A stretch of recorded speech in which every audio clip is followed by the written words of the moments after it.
Hi, everyone, and welcome to another episode of Amplify. I'm your host, Sam Mashu, and thank you so much for joining us for this February episode of the podcast. Once again, it's me and TR Eckler having a little conversation, and this time we're talking about opioids and pediatrics and opioids. It's a great conversation. Before we dive in, I want to remind you that ebmedicine.net is your one-stop shop for 3 different journals. That's emergency medicine practice, pediatric emergency medicine practice, and evidence-based urgent care, all 3 of which are available to you in the mobile app, searchable with all of that CME right at your fingertips, and clinical pathways. That's clinicalpathways.ebmedicine.net. Brand new interactive version of all those pathways that we publish every month in all 3 journals. I just can't wait for you to see it. Go take a look, leave me some feedback. And now let's jump into the conversation with TR. Here we are again with Dr. TR Eckler talking all things opioids. It is February 2023, and several things have happened to make me want to sit down with Dr. Eckler and have this discussion. First was the repeal of the DEA-X waiver or data waiver. Second was the publication of Responsible and safe use of opioids in children and adolescents in the emergency department. There you go. That was the January 1st, 2023 Pediatric Emergency Medicine Practice article. And third was a general discussion about buprenorphine and appropriate opioid use in adults and children. And there are actually 2 other articles published in EB Medicine journals, one for pediatrics called Pediatric Pain Management in the Emergency Department, and one for adults called Emergency Department Pain Management Beyond Opioids.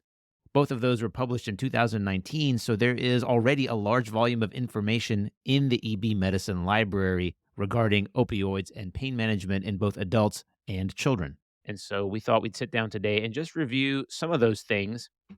I have a particular interest in this opioids in pediatrics article because I read it and honestly, it taught me a few things. But before we dive into that, the DEA-X waiver. Now, I never actually went through the process of getting one, but you did. So my hospital in Colorado was really investing a lot of money in opiate treatment and in trying to find better ways to address the problem that they had with patients with opiate addiction. And they had a training where doctors, nurse practitioners, PAs could get paid to get a DEA-X waiver.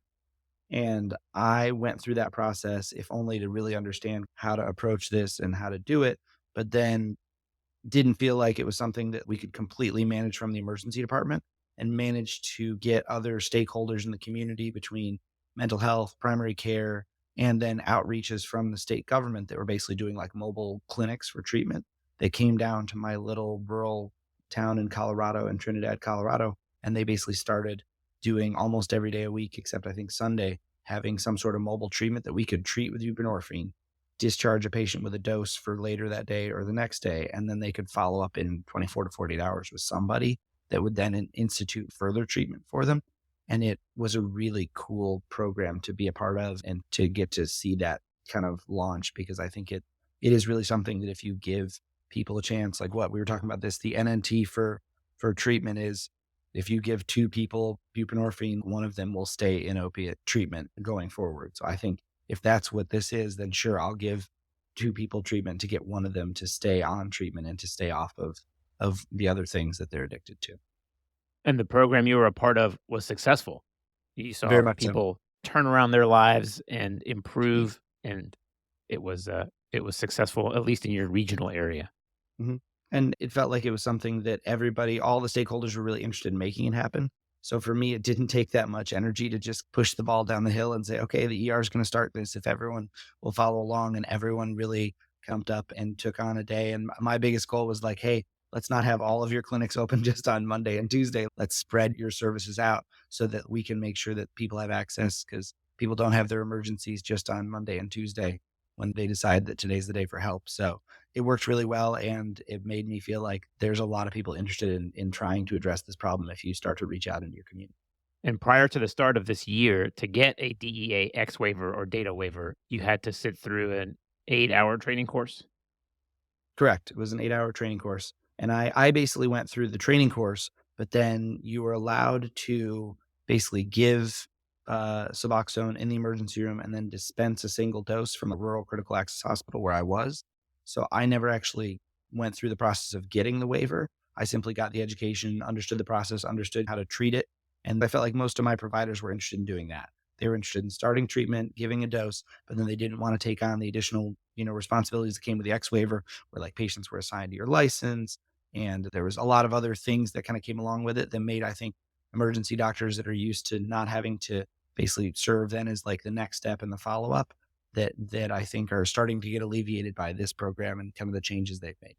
Yeah, December 29th, 2022, Congress passed the Omnibus Bill, which included two acts that are pertinent to the DEA-X waiver. One is Mainstreaming Addiction Act, which officially ended the X waiver or data waiver requirement, meaning anyone who has a DEA license, a regular DEA license, can now prescribe buprenorphine, and there's no limitation on quantity of prescriptions, number of patients that you treat, and there is no special requirement for application in order to be able to prescribe buprenorphine. It's just lumped in there as long as you have a DEA license that allows you to prescribe scheduled substances, then you are okay in using buprenorphine for your patients.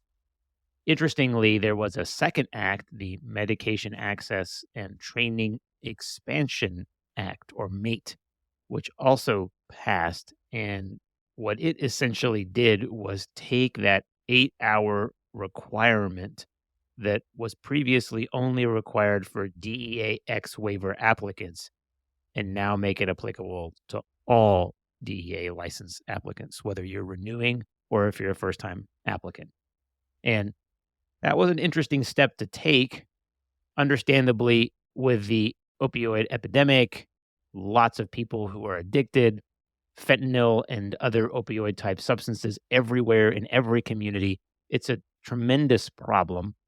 There is a need for more education, and several organizations like the American Board of Addiction Medicine and the American Osteopathic Association Board of Addiction Medicine were attempting to increase the educational requirement and make it required for everyone.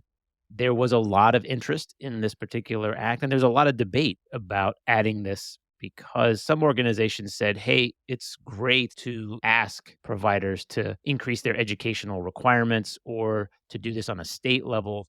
But on a national level for the DEA license, an 8-hour course can be burdensome and is going to increase the overall educational requirements for every single provider who applies for a DEA license, regardless of whether or not they're going to be prescribing buprenorphine. And so there was a lot of debate back and forth about whether or not that was a good idea.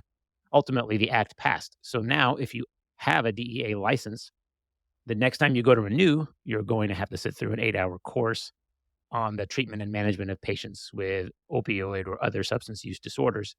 And the educational requirement for those who are currently licensed doesn't really take effect until June 21st by law. So between now and then, the DEA is going to try and figure out what that looks like for people who are currently licensed and for future licensees, and more information is still pending. So all we know is there's a coming 8-hour training course requirement, but we don't have any other details yet about when you'll have to have it and what it'll look like and who can provide it. And so interesting that that's coming down the pike, but apparently all of us are going to have to sit through the same training you went through, DR. And I would tell you that I thought it was humbling and interesting, and it made me much less hesitant to give Suboxone. And when this passed, you and I talked about it, and I think this is honestly a great thing because I think the more that you can give patients access to these kind of medicines, the more they're going to have success in maintaining their decisions to get help and maintaining their decisions to stay off of some of the other things that are very much more addictive than Suboxone is. And I think that the more access we make to these and the easier we make it for people to follow up. I mean, for me, I always worried with our program that if they didn't follow up in 24 to 48 hours, they were going to fall back into that pattern of addiction. And I think for me now, if I can write someone a 1 week or a 2 week prescription for Suboxone, and a lot of my patients now come in and they're like, look, I was on Suboxone. I couldn't get it anymore. If I could get it, I would take that. And they'll even tell you their dose. And I think you don't have to overthink this too much. And that, if people know what they want, it's a good drug, it's a safe drug, and it is something that is really going to make a difference the more that you do it. And I think this training is going to be enlightening for all of us. And I think that the downside, 8 hours is a lot, but I think that usually these things go significantly faster than that. And then I think it'll be a refresher afterwards. It won't be 8 hours every time you renew your DEA. But I think that if you look at where we're at in terms of, opiates being such a high cause of death, especially among young people in America, the upside of this is almost incalculable in terms of the years that we could get back for people. Yeah, that's good to hear. If you're not familiar with buprenorphine as a drug, it is significantly different in pharmacology than something like methadone, which was most people are familiar with, at least on a community basis. There are people who use methadone on a regular basis for opioid addiction and have to show up at a methadone clinic and get their dose. And that's a very, very long acting opioid. Buprenorphine is really quite different in its agonist and antagonist activity, and its potential for overdose and harm is so much lower than something like methadone. And really, the 8-hour course is meant to give you an understanding not only of the spectrum of opioid use disorder, but also on how this drug works and how it's meant to be used and how safe it is, and just some of the screening criteria you have to ask patients before you give them a dose. And although I didn't go through the program officially with the DEA-X waiver, I did actually take part in a few of these courses, and I also found them to be very helpful. It'll be interesting to see what the DEA decides by June regarding educational requirements. The law itself stipulates completion of 8 hours. It actually says 8 hours, and it says with every DEA license renewal and with initial licensure. So I don't think there's going to be much leeway in reducing it for renewals. But as you said, those things usually go pretty quickly and may take less than a full 8 hours, depending on how the program is structured. So we'll see how that turns out later this summer. If you're not aware already, there's a blog run by EB Medicine, foamed.ebmedicine.net. And I posted a couple of things there about this already, but we'll keep you up to date there as more information is released from the DEA. Simultaneously, the Pediatric Emergency Medicine Practice article in January was on opioid use in pediatrics. And honestly, I've never sat down to give this even a second of thought in my practice. I just assume, oh, okay, the person has a painful process. Okay, we're going to give them some pain meds. We'll escalate our pain meds appropriately and we'll just move on. And it seems like a topic that just doesn't really need all that much discussion until you sit down and read through an article like this and go, huh, yeah, I guess there really is a need for something like this. And there's so much more to it, including opioid addiction in children, but also myths that they diffused. Things like, is it okay to give NSAIDs to somebody who has a bony fracture? I remember the days when I was in training when the mantra was no ibuprofen for a fracture. We're going to put you in a splint. You got Tylenol. You got some kind of opioid that I'm going to prescribe for you, but no NSAIDs. And if you have read through the article, they actually mention in there that yes, that has been completely dispelled. There was a review that included 6 randomized controlled trials, 600 patients who all had bony fractures, all of them in the pediatric population. And what they found was that as long as the NSAID use was 2 weeks or less, there was actually no effect whatsoever on bony healing.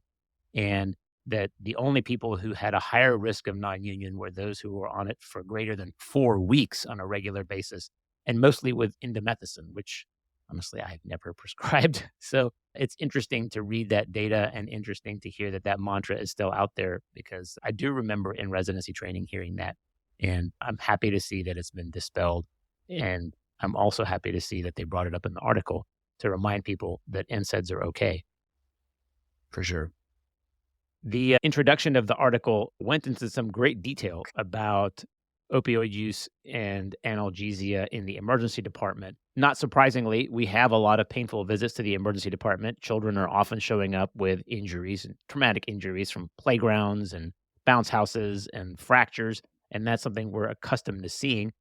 About 74% of children said they had moderate or severe pain. And this becomes very reminiscent of what I used to see before the opioid epidemic, when we were talking about pain scales and measuring pain scales and using some kind of subjective or objective aid like the FACE scale, even with adult patients. And so there is equal data regarding that in children. And interesting to see that we typically undertreat pain in kids because we just go, okay, we've got Tylenol, we've got ibuprofen, and that's kind of where it stops. The opioid use disorder diagnosis in children data was alarming. The article said that two-thirds of adults who were treated for opioid use disorder were actually exposed before the age of 25. And I know this doesn't necessarily mean it was in a 5 or 10-year-old, but still, that's very, very significant. And between 1999 to 2020, there were about 500,000 people who died overdosing on opioids. And that's a lot of patients. And overall, 90% of the pediatric deaths from prescriptions and illicit opioid poisonings are occurring in adolescents, 15 to 19.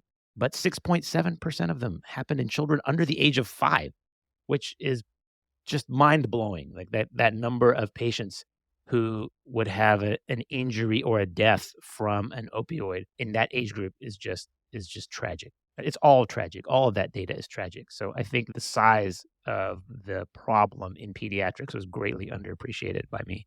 I think every time I see a teenager with a sports injury, and I know those hurt, but I really think about those as like, do we really need opiates in this case? Because I know young people that got their first exposure to opiates from a teenage sports injury, and that changed the course of their life. And I think that you've got to be very careful with that stuff. You've got to try everything you can do to control pain, but then you've got to be really cautious about the time, the length, and what you're going to do in terms of other things for pain control.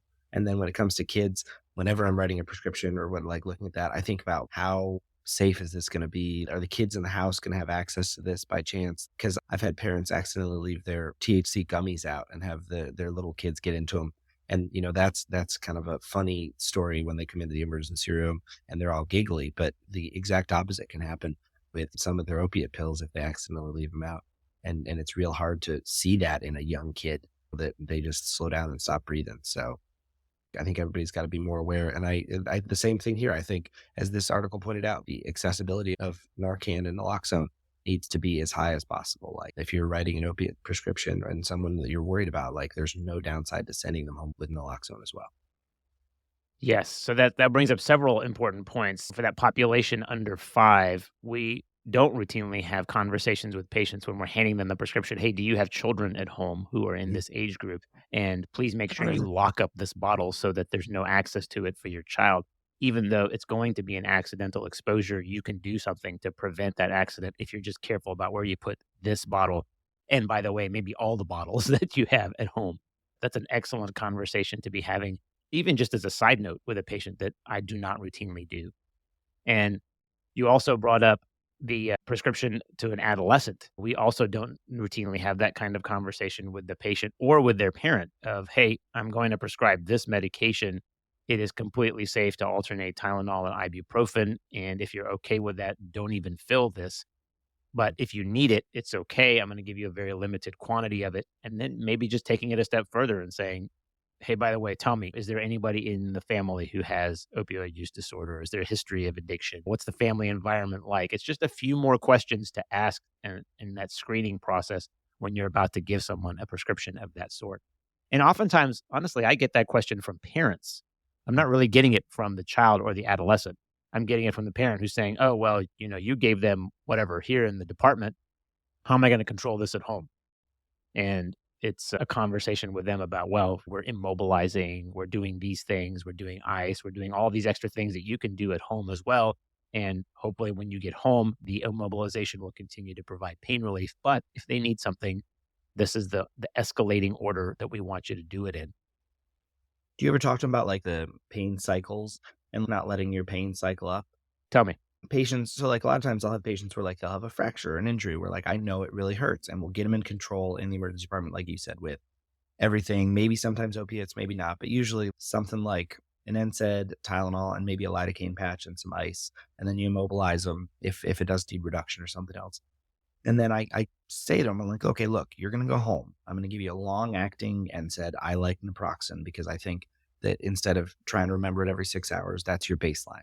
So I say every 12, you're going to take this with food so it doesn't upset your stomach. That's your baseline pain medicine. Then if you're hurting a little, you're going to take one Tylenol. If you're hurting a lot, you're going to take two Tylenol. And then you can consider, if it's really severe pain, going to something narcotic if you need it. And usually I'll tell people, I don't think you're going to need this, so I'm not going to give it to you. If it's getting worse, we can talk about it. But I think these medicines are really addictive. I think I can control your pain with what we've done here. I think it's going to gradually get better over the next couple of days if you keep basically using ice and immobilization and rest. And then you're going to follow up with these people, and then they're going to do more to immobilize it or put it in a cast or do something else. And this is the plan we're going to use to make sure that it gets better. And that's how I think we're going to keep you off of these drugs that I think would be dangerous to expose you to. Yeah, perfect. And that took like 30 seconds. And it's the same speech every time. That's excellent. It does raise another good point about making sure that they're staying ahead of the pain and not waiting until they're in severe pain and then they're behind the ball again. Absolutely. And then you also mentioned before the appropriateness of giving somebody a prescription for Narcan, even if it's an adolescent, which again, it's not common, at least in my practice, for me to think about it. Oh, hey, this is an 11-year-old who has a forearm fracture and I'm going to send them home with something because it was difficult to control in the ED. Should I also then send mom and dad home with a prescription for some nasal Narcan, which is actually free in our state? So many states have this available for free, regardless of insurance status, because of this particular issue. And it's not a reflection that their son or daughter or child is some kind of addict. It's another conversation about, hey, I'm sending you home. You asked about pain meds. I'm telling you about pain meds. Here's a schedule I want you to follow. We all understand these medications have problems and side effects, and here's something to reverse it if you run into something. That's another important step in the process. Absolutely. One of the things that I also recall doing in the hospital was when we built our pain medication dosing guidelines for nursing, it was a process of taking away the old order sets, which included things like, if there's pain, here's Tylenol, here's ibuprofen, here's hydrocodone, here's oxycodone, here's MS-Contin, here's IV morphine, here's IV Dilaudid, where the physician just checked all these boxes and there was essentially no stepwise process, and the nurse and the patient just kind of had to choose from a buffet of opioids. And where we went back and then deliberately with our pharmacy and therapeutics committee and our opioid use committees had to build a stepwise progression of how bad is the pain. If the pain is this bad, then please start with these. Don't go straight to the IV Dilaudid. If the pain is this bad, then, have you already gone through the previous dosing and where are they? And building a stepwise algorithmic approach, which you can use with parents at home in the same way. You can say, hey, just like you did, here is your baseline pain. You're going to do this medication you're going to take twice a day, every day. Here is something else you're going to take for breakthrough pain. If it's really severe, then here's how I want you to escalate doses. That's a conversation. It seems like a pain because everything we do is time consuming, and some people don't want to put in the time to have that conversation. But I think the data is very clear that that's a conversation that's necessary. And if you're going to write them the prescription for some kind of opioid, then you need to take the extra time and have that discussion and teach them how to escalate that pain management and not just say something like, just use the hydrocodone and now you can go. Goodbye. The other thing I think the article did an excellent job of, speaking of dispelling myths, was running through different pain medications and their use in children. Codeine, for example, was one of them, right? I being the old person that I am, remember when we were primarily using things like codeine in children, codeine syrups and Tylenol number 3, until the data was published that there are people who metabolize codeine differently, and that those who are slow metabolizers actually end up having accidental overdose, unintentional overdose, and death from using codeine. And those who are rapid metabolizers took it and went, this doesn't really do anything for me. And so there were people all over the spectrum, and parents didn't know what their child was on that spectrum. And so they would give an appropriately prescribed dose, and next thing they know, their child is somnolent and not breathing. And so this is actually not recommended at all in children. In fact, the FDA and Health Canada have warnings that advise against the use of codeine in children because of deaths. I basically just tell patients that codeine and Demerol are gone. Sorry, it's over. There's no more of that. You can't have it. You can't have it. That's right. Well, I still see people who are on Tylenol 3 on a 3. regular basis, right? I mean, it's just it's still out there. And Demerol pills, I guess they're still available, although we don't use that in children either. So an important note, don't use codeine in your pediatric population. Tramadol is another interesting drug. Very, very dirty and not a fan of the drug. Seamless for me. That's not a thing. We don't do that. That's right. We don't do that. Exactly. But this is now some actual evidence base for that, right? Tramadol is considered a low potency synthetic opioid, has been used for children, but it's thought to be equipotent with codeine. It's still an opioid and it's considered a suboptimal choice. The FDA also has a contraindication for tramadol in children under 12. And as well, there is a separate contraindication for children who have had recent tonsillectomy and adenoidectomy, those who are obese and those who have sleep apnea or severe respiratory diseases, which is a lot of patients, especially like you see our tonsillectomy patients who have all that swelling in their posterior pharynx, our obese population, which is ever increasing, and those with sleep apnea is, I can't say I see a lot of children with sleep apnea, but I do see a lot who have respiratory disease, are severe asthmatics, and so tramadol is contraindicated in them regardless of age. And honestly, I would just avoid this drug totally in children and adolescents, or maybe even in adults. The drug, there still has this kind of community feel to it where people say, "Oh, it's kind of like hydrocodone light or morphine light." There was a study they did that basically was like, could patients tell the difference between tramadol and Tylenol? And this is done in adults, not in kids, as we're talking about kids, but in adults, patients could not tell the difference between tramadol and Tylenol. So I just, from that and from experience of some of the other dirty side effects of it, it's on my list of drugs that, unless it's something that you're already on and you're starting to have some withdrawal from, it's not something that I'm using in my pain arsenal. Yeah. And the drug itself has multiple receptors that it binds, not just our opioid receptors, but serotonin, and it affects norepinephrine. And it has so many other effects that are meant to augment how efficacious it is for treating pain. But really, all those other things end up creating a host of side effects. So, those who are epileptic or have a tendency to seizures have increased likelihood of seizures with tramadol. Those who are on SSRIs have increased chance of serotonin syndrome when they're taking tramadol. It's just got so many drug-drug interactions and so many side effects. It's just that best to not even put it in your arsenal, I think. My opinion. I think on the positive side of this, I loved the focus they had on Toradol because I feel like there's some hesitation when you look at some of the resources. Toradol is not as well studied in kids, but I would tell you that in practice, it seems like pediatric orthopedic surgeons use a lot of Toradol. And I've found that I'm getting better at giving that an IV Tylenol to kids where like really think they might have a surgical emergency, this fracture, or this injury, like their appendicitis might need to go to the OR. And I find that doing more of that has given me really good results. Kids do have a lot better pain control when you give them both of those IV. And I feel like parents are like, okay, good. Like we're under control, and you make the kid better and the parents better. And then everything's just on a better place. And I think this article reinforced that practice for me that Toradol is a safe choice. I always lead pretty much every time with IV Tylenol if it's someone that I'm trying to keep NPO, or PO if I'm not worried about it.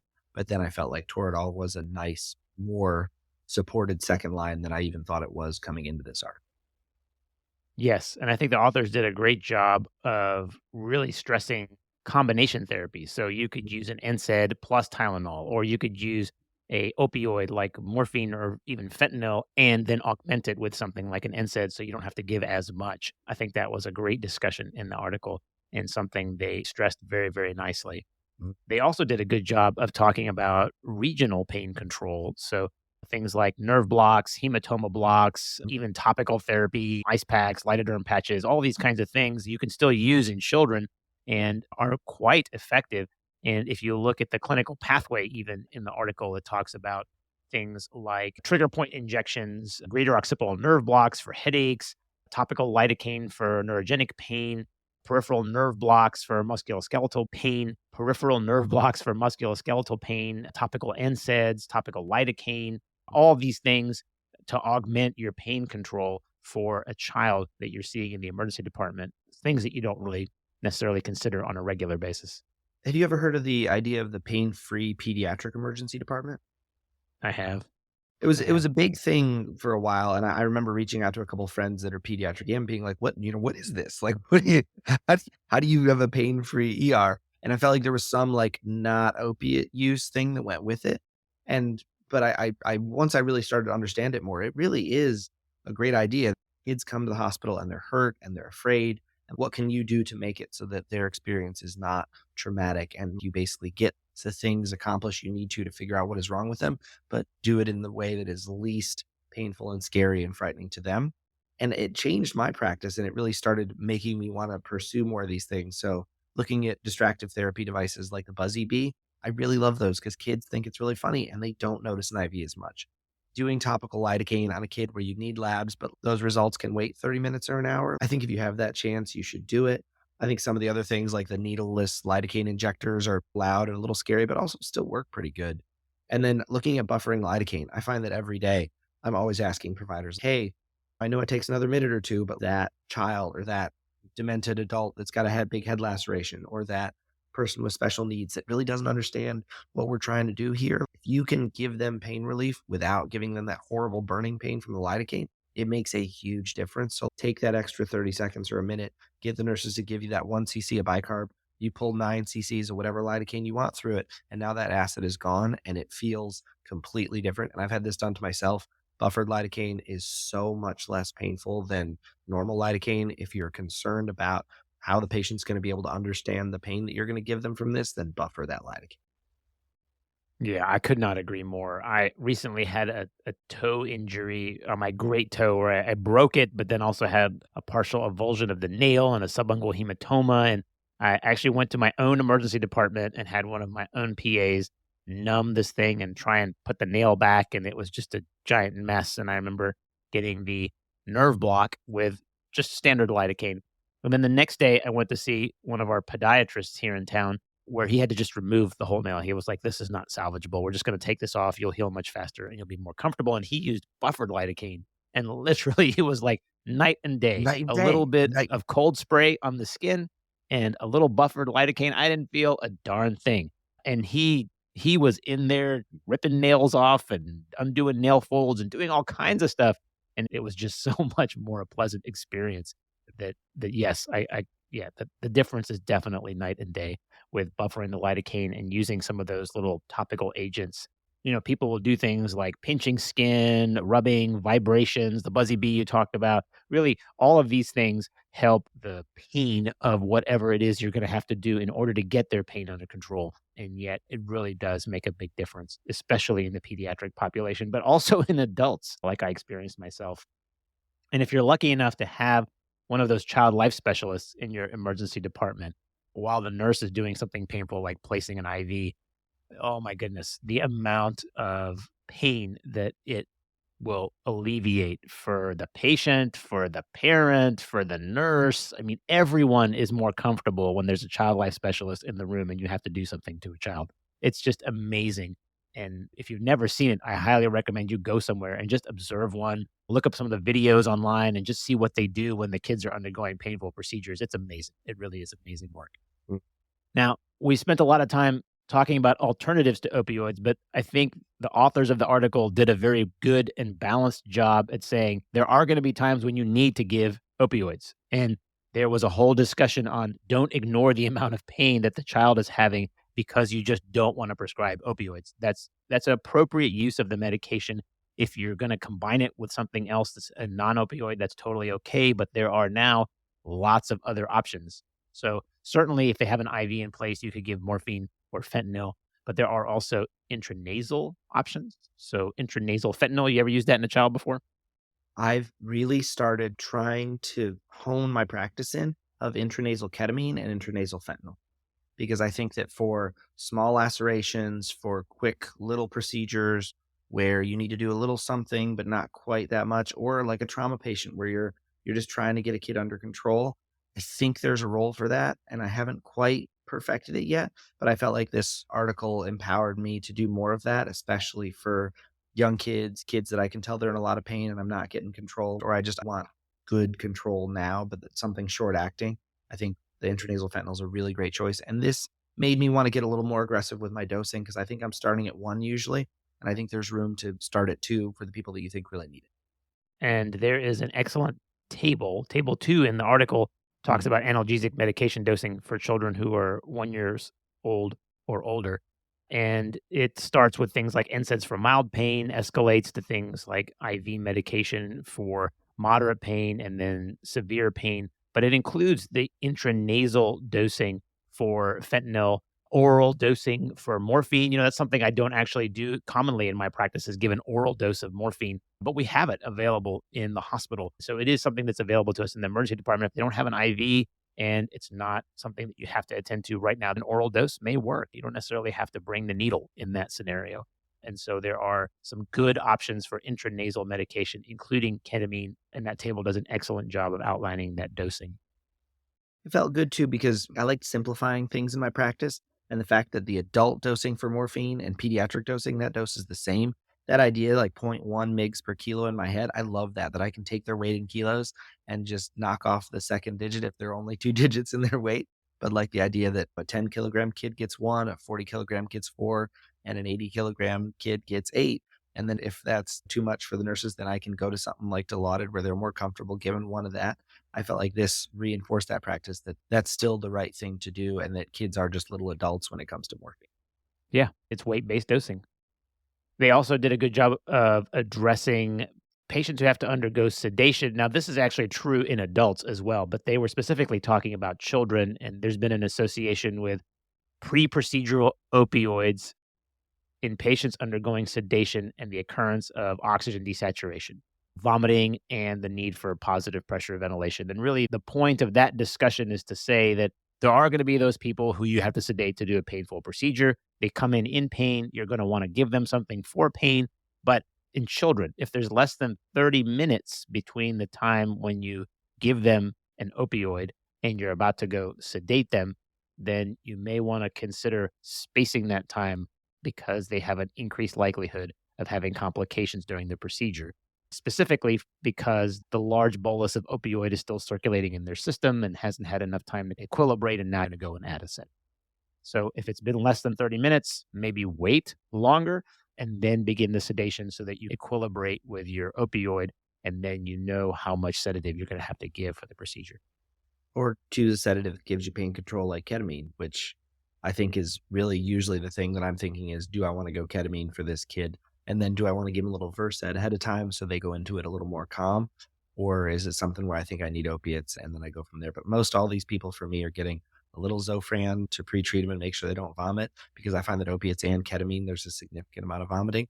And then I can just see where we're at and what I'm going to do. Most of the time, I really like IV ketamine for anything where I'm going to do a procedure because, especially in kids, I think you get good control, good pain control, good amnesia, analgesia, and anesthesia. And I think it's the right choice for a lot of kids. Yes. Yeah. I'm a big fan of ketamine. I do like giving it IM if it's going to be a quick procedure instead of IV so that we can skip the IV placement. I have tried it intranasally for sedation, not just for pain management.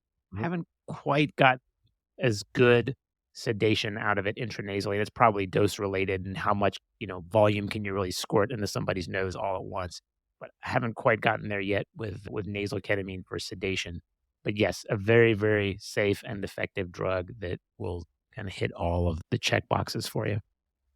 I had one laryngospasm where a kid locked his jaw up on me when I gave it IM, and I had to do a jaw thrust, and I managed to get him to break, and we managed to bag him and get him through it. But after that, I'm much more cautious about IM ketamine, and I like to really have that IV. So if I need a paralytic, it's a much shorter process to reach for paralytic from code card and get it as opposed to place IV, then get paralytic and everything else. So I am more careful, but at the same time, it makes me more interested in the intranasal ketamine because your dose is lower.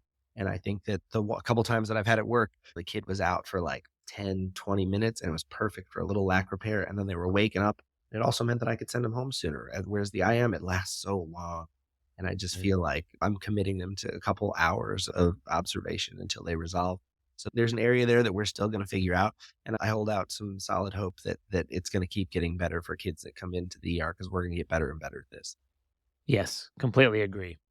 The article actually did mention there are other medications depending on what it is you're treating. So especially if you're treating headache, things like IV metoclopramide, droperidol, ketamine and Toradol or ketorolac, prochlorperazine, lots of options there if you're just treating headache as the primary cause of pain. You've got a child with migraine disorder or abdominal migraines, then these are other options there that are completely opioid free. Renal colic, Toradol, of course, IV Tylenol, IV lidocaine. What's that? IV lidocaine for renal IV colic. I lidocaine. love it.